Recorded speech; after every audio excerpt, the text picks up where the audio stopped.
अस्सलामुअलैकुम, this is Mohammad Safan. दोस्तों कैसे हैं आप लोग? गाइस आज की वीडियो बहुत ही इंपॉर्टेंट है, जिम से रिलेटेड कुछ ऐसे मिथ्स एंड फैक्ट के बारे में। अगर आप लोग जिम करते हैं तो ये वीडियो आपके लिए बहुत ही इंपॉर्टेंट है। गाइस बात करते हैं कुछ जिम के फैक्ट्स और मिथ्स के बारे में जो कि बहुत ज़्यादा मशहूर हैं, और टॉप 5 पॉइंट्स मैंने ऐसे रखे हैं जो कि बहुत ही ज़्यादा यूज़ होते हैं हमारे जिम से रिलेटेड। कोई भी जैसे कि हमें मशवरे देता है या कोई भी जैसे हमें बातचीत में नॉर्मली जो जिम में जो टॉप 5 है ना, बहुत ही इंपॉर्टेंट है। तो मैंने वो पॉइंट्स लिखे हुए हैं और उनके बारे में मैं आज बात करूँगा। तो अब शुरू करते हैं अपनी वीडियो को। तो पहले नंबर का जो हमारा पॉइंट है वो है दोस्तों पाउडर। पाउडर से मतलब प्रोटीन, क्रेटीन, मास गेनर, वे प्रोटीन, इन चीज़ों को मैं पाउडर में एक तरह से इंक्लूड कर रहा हूँ। तो अब बात करते हैं कि प्रोटीन या क्रेटीन, बहुत सारे लोग जिनको इसके बारे में बिल्कुल इन्फॉर्मेशन होती ही नहीं है ना, वो तो कहते हैं कि डब्बे खा के बॉडी बनाइए। तो एक नेचुरल और प्रोटीन, इसको मतलब बिल्कुल अलग अलग डिफरेंस इनका ऐसा करते हैं, इनका डिफरेंस ऐसा निकालते हैं कि जैसे कि एक नेचुरल डाइट और एक प्रोटीन डाइट, इसको स्टीरॉइड समझते हैं। हालांकि बहुत ही मतलब गलत है, वो बेवकूफ़ी है कि प्रोटीन और स्टीरॉइड्स बहुत ही मतलब अलग चीज़। स्टीरॉइड्स के तो खिलाफ बात करता ही हूँ मैं, और वो गलत है। लेकिन जो प्रोटीन है ना, ये एक मतलब नॉर्मल है और ये नेचुरल है। तो ये बहुत बड़ा मिथ है, बहुत ही बड़ा, जिनको पता ही नहीं है ना इस चीज़ के बारे में, जो प्रोटीन के बारे में, क्रेटीन वगैरह ये जो चीज़ें सप्लीमेंट्स हैं, तो बिल्कुल सही है, कोई इशू नहीं है। तो इनका बहुत बड़ा, मैं जिम से रिलेटेड, जिम फील्ड में बहुत ही मतलब बहुत ज़्यादा इसको बोला जाता है, जैसे कि डब्बे खा के बॉडी बना रहा है ये, या प्रोटीन ले रहा है, क्रेटीन ले रहा है, तो ये तो गलत है। और फिर दूसरी बात ये आती है कि किडनी को अफेक्ट करता है ये वे प्रोटीन या क्रेटीन, ये किडनी को अफेक्ट करता है। हाँ, क्रेटीन में अगर ऐसा है कि अगर आपको किडनी का प्रॉब्लम है तो फिर, क्योंकि क्रेटीन आपकी बॉडी में वाटर होल्ड करता है, तो क्रेटीन आप लेने से पहले अगर किडनी का कोई आपको प्रॉब्लम है पहले से, तो फिर आप डॉक्टर की सलाह ले सकते हैं, फिर आप क्रेटीन को यूज़ कर सकते हैं। लेकिन अगर कोई इशू नहीं है तो क्रेटीन और प्रोटीन दोनों आप ले सकते हैं, कोई इशू नहीं है। लेकिन अगर किडनी का इशू है तो फिर क्रेटीन के लिए आप डॉक्टर से पूछ सकते हैं, वरना कोई इशू नहीं है। किडनी पे कोई इफेक्ट नहीं करता। ये बहुत बड़ा मिथ है कि पाउडर लेने से हमारी किडनी पे इशू आता है, यानी किडनी खराब होती है, इस तरह कुछ भी नहीं होता। एक नेचुरल है, जैसे कि नेचुरल डाइट है ना, ये भी नेचुरल है। लेकिन ये एक पोर्शन होता है, जैसे कि एक डाइट का एक पोर्शन है। आप अपने गोल के हिसाब से देखें, अगर आपकी कैलोरीज एक पूरी नहीं हो पा रही है ना, तो फिर आप इस चीज़ की तरफ जाते हैं, आप सप्लीमेंट्स की तरफ जाते हैं, ताकि आप अपना कैलोरी इनटेक जो है आप पूरा कर सकें। तो जो लोग फिटनेस से रिलेटेड, जिम से रिलेटेड, यानी इस फील्ड में हैं, उनको तो इसका पता है। लेकिन जो इस फील्ड में है ही नहीं ना, तो वो बिल्कुल ही मतलब इसको बहुत ही मतलब गलत समझते हैं कि पता नहीं क्या चीज़ है ये। तो ऐसा कुछ भी नहीं है, बिल्कुल नॉर्मल है, आप इसको कंज्यूम कर सकते हैं, आप इसको ले सकते हैं, चाहे क्रेटीन हो, प्रोटीन हो। लेकिन क्रेटीन का मैं फिर बताता हूँ कि क्रेटीन लेने से पहले आप, अगर किडनी में इशू है, आपको किडनी का कोई इशू है, तो फिर आप डॉक्टर का मशवरा ले सकते हैं, उसके बाद आप उस हिसाब से आप क्रेटीन लें, वरना कोई इशू नहीं है। क्रेटीन का भी कोई इशू नहीं है और प्रोटीन का भी कोई इशू नहीं है, और सप्लीमेंट्स जो होते हैं वो नॉर्मल है, नेचुरल है, कोई इशू नहीं है। स्टीरॉइड्स और सप्लीमेंट में फ़र्क होता है। स्टीरॉइड्स बिल्कुल अलग है, उसके खिलाफ मैं बात करता हूँ, वो गलत है। लेकिन सप्लीमेंट्स नेचुरल है, सप्लीमेंट्स आप ले सकते हैं।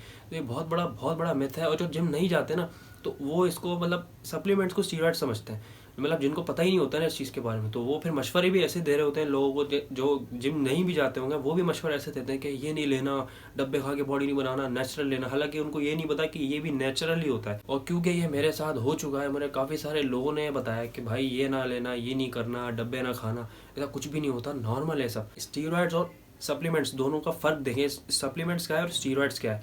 वैसे तो जो जिम जाते हैं उनको तो पता ही होगा, लेकिन अगर आप जिम नहीं जाते तो फिर आप देखें कि स्टीरॉइड्स और सप्लीमेंट दोनों अलग अलग हैं, तो इनको मैच नहीं करना, ये बिल्कुल ही अलग अलग है। तो पहला जो डाउट था वो तो हमारा क्लियर हो गया है। अब हम बात करते हैं अगले पॉइंट की तरफ। तो हमारा जो अगला पॉइंट है वो ये है कि वर्कआउट के फ़ौरन बाद अपना पोस्ट वर्कआउट ले लो। जैसे वर्कआउट लिया तो उसके फ़ौरन बाद आपने कुछ मतलब खा लो, जो भी आपकी डाइट है, पोस्ट वर्कआउट जो भी आप लेते हो, आपने फ़ौरन प्रोटीन ले रहे हो, कुछ भी ले रहे हो, आप वर्कआउट के फ़ौरन बाद ले लो, वरना आपको रिजल्ट अच्छे नहीं मिलेंगे।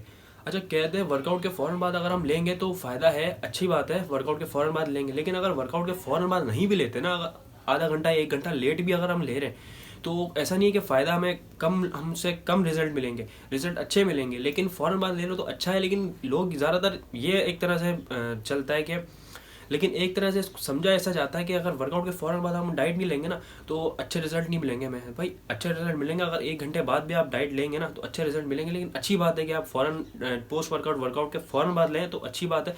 लेकिन अगर आप लेट कर देंगे ना तो कोई इशू नहीं है। लेकिन अच्छी बात है कि आप जल्दी ले लें। लेकिन लोग ज़्यादातर मतलब इस चीज़ को ऐसा समझते हैं कि अगर फ़ौरन हम नहीं लेंगे तो बड़ा इशू हो जाएगा या हमें वो रिजल्ट नहीं मिलेंगे। ऐसा कुछ नहीं होगा, आप ले सकते हैं। लेकिन ये जो दोनों टाइम है, दोनों सही है। लेकिन पहले कोशिश करें कि पहले ले लें, अच्छी बात है। लेकिन अगर आप नहीं ले पाते तो भी कोई इशू नहीं है, आपको रिजल्ट सेम ही मिलेंगे, चाहे आप वर्कआउट के 1 घंटे बाद पोस्ट वर्कआउट लें, प्रोटीन लें, जो भी आप लेते हैं 1 घंटे बाद लें या वर्कआउट के फ़ौरन बाद लें, फ़ायदा आपको बराबर ही मिलेगा। लेकिन थोड़ा कहते हैं कि थोड़ा फ़ायदा आपको जल्दी मिलेगा अगर आप वर्कआउट के फ़ौरन बाद अगर आप जैसे कि प्रोटीन क्रिएटिन जो भी आप मतलब सप्लीमेंट लेते हैं या अपना पोस्ट वर्कआउट जो भी लेते हैं वर्कआउट के फ़ौरन बाद लेंगे तो अच्छे रिजल्ट मिलेंगे।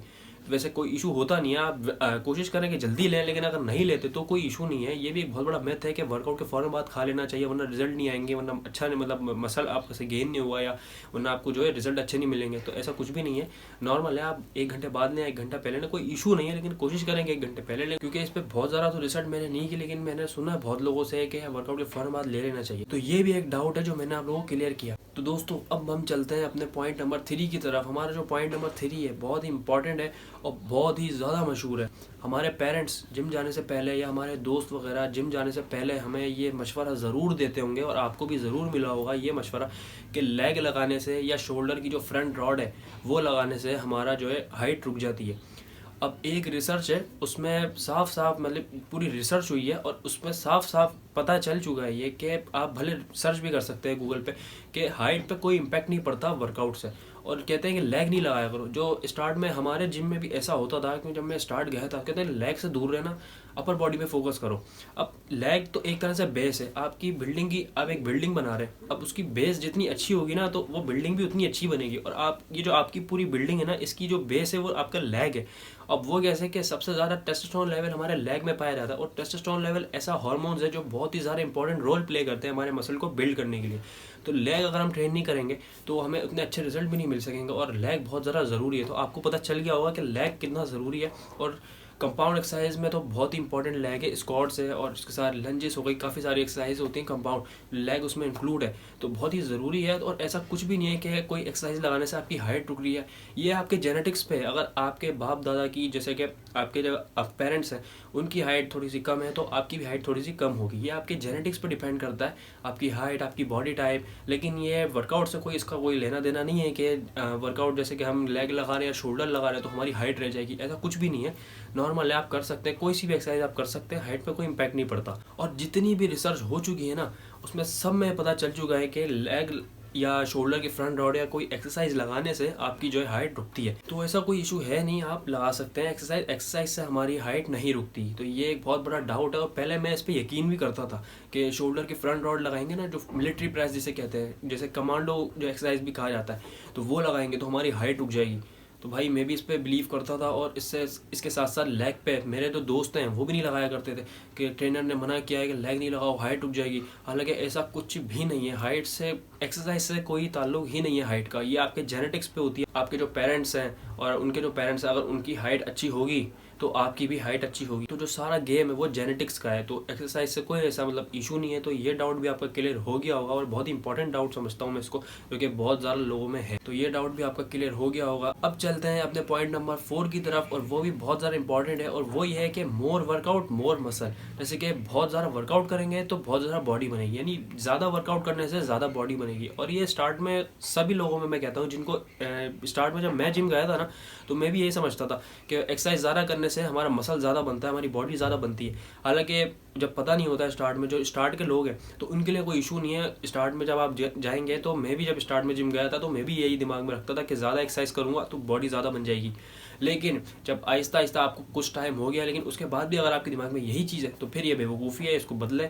क्योंकि ज़्यादा वर्कआउट करने से ज़्यादा बॉडी नहीं बनती। आप अपने गोल के हिसाब से अपनी वर्कआउट इंटेंसिटी पे ध्यान दें कि आप कितने इंटेंसिटी पे आपने वर्कआउट करना है और आज मैंने कितनी इंटेंसिटी पे वर्कआउट करना है, कल मैंने कितनी इंटेंसिटी पे वर्कआउट करना है और कितनी देर मैंने वर्कआउट करना है। तो ये बहुत ज़रा आपके गोल के हिसाब से हो सकता है। मसल बिल्ड करना चाहते हैं, आपकी ये डाइट है और उसके साथ साथ आप बहुत ज़रा आपने कैलोरीज बर्न कर दी, बहुत ज़रा आपने मसल को फटीक कर दिया, इतना एक्सरसाइज कर ली कि बहुत ज़रा आपका मसल फटीक हो गया, ज़्यादा एक्सरसाइज कर ली तो फिर उसको रिकवर होने में टाइम लगेगा। तो इस चीज़ का ध्यान देना होता है कि अपनी इंटेंसिटी पे बहुत ज़रा फोकस करना पड़ता है कि आज मैंने कितनी इंटेंसिटी पे वर्कआउट करना है और कल मैंने कितनी इंटेंसिटी पे वर्कआउट करना है। तो सारा गेम इस चीज़ का है। तो मैं उम्मीद करता हूँ कि आपको ये डाउट भी क्लियर हो गया होगा। तो गाइस अब चलते हैं अपने लास्ट पॉइंट नंबर 5 की तरफ और वो है कि weight training is bad for joints. आपके जॉइंट्स के लिए जो वेट ट्रेनिंग है वो सही नहीं है। आप वेट ट्रेनिंग करते हैं तो बहुत ज़्यादा डाउट है और बहुत ज़्यादा मतलब लोगों में होता है कि आप अगर वेट ट्रेनिंग करते हैं ना तो आपके जॉइंट्स कमज़ोर हो जाएंगे। हालांकि इसका उलट होता ये कि अगर आप वेट ट्रेनिंग करते हैं और सही फॉर्म एंड टेक्निक का यूज़ करते हुए आप अपनी एक्सरसाइज को परफॉर्म करते हैं तो आपके जॉइंट्स मजबूत होते हैं, ना कि कमज़ोर होते हैं। तो इस चीज़ पे थोड़ा फोकस करें। हाँ, अगर आप फॉर्म एंड टेक्निक आपकी सही नहीं है तो वो बंदा ही आपको अगर मशवरा दे रहा है तो जाहिर सी बात है उसको अच्छे रिजल्ट भी नहीं मिलेंगे। तो फिर वो आपको यही बात बताएगा कि जैसे कि मेरी फॉर्म एंड टेक्निक सही नहीं है, हैवी मैं वेट लगा रहा हूँ, जैसे ईगो लिफ्टिंग होती है ना, तो फिर मैं आप अगर किसी को मशवरे दूंगा ना तो मैं यही मशवरा दूंगा, क्योंकि मेरी तो फॉर्म एंड टेक्निक भी सही नहीं और मैंने सही तरह परफॉर्म भी नहीं किया, तो फिर जाहिर सी बात है कि मुझे तो अच्छे रिजल्ट नहीं मिलेंगे, तो मैं अगले बंदे को भी वही बात बताऊंगा। लेकिन इसका उलट होता है कि वेट ट्रेनिंग करने से हमारे जो जॉइंट्स है वो मजबूत होते हैं। अब आप कोई भी मसल की एक्सरसाइज करते हैं उससे पहले आप उसको अच्छी तरह से उसका वार्म अप करें, स्ट्रेचिंग करें, फिर उसको परफॉर्म करें और फॉर्म एंड टेक्निक का ध्यान देंगे तो आपका जॉइंट्स जो है कमजोर नहीं बल्कि अच्छे होंगे, मजबूत होंगे। तो आपको पता चल गया होगा कि वेट ट्रेनिंग करने से आपके जो जॉइंट्स है वो मजबूत होते हैं ना कि कमजोर होते हैं। तो ये भी बहुत बड़ा मिथ था, तो आपको क्लियर हो गया होगा। तो गाइस ये आज की वीडियो थी जो कि बहुत ही इंपॉर्टेंट थी और टॉप 5 मैंने ऐसे पॉइंट्स रखे हैं जो कि बहुत ही ज्यादा इंपॉर्टेंट है और बहुत ज्यादा यानी इन पे बिलीव किया जाता है, हालांकि इसका उलट ही होता है जो मैंने आपको वीडियो में समझाया है। तो दोस्तों ये थी आज की वीडियो। अगर आपको वीडियो पसंद आई है तो वीडियो को लाइक करें, चैनल को सब्सक्राइब करें। मैं मिलूंगा आपसे नेक्स्ट वीडियो में। Until next time, this is me Mohammad Safwan signing of.